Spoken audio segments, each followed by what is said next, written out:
If you're wondering what's going on with the Loppy's garden on 74th Street, this garden is 40 days old.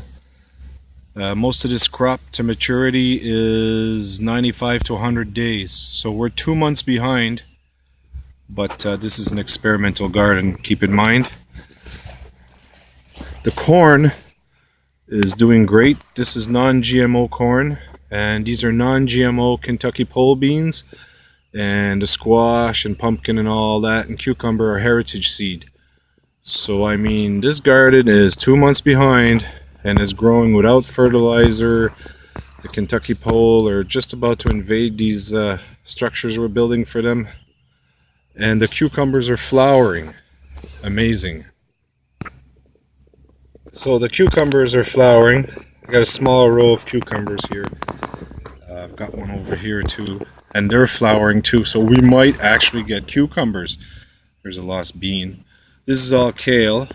I planted way too much. You're supposed to plant it a little separate, you know, so it grows better, and the squash and all that. There's turnip over there.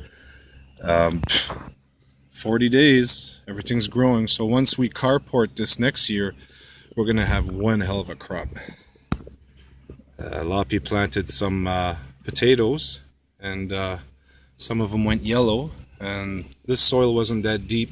If we had gypsum in here and mixed it good, we could get maximum yield and get bigger potatoes going great, growing deeper. So that's the plan for next year. A good till, mix a little bit of gypsum on top, put the carport over it, and we're not going to be eating crumbs with bums. And we ain't eating steaks with snakes. We're just going to be eating. You know what I'm saying?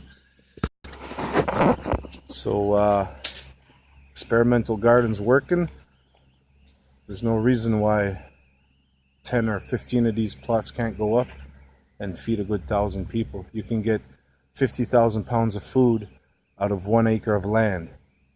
We were giving away 120,000 pounds of food a year at the food bank, and that's feeding almost 500 people a month. Do the math.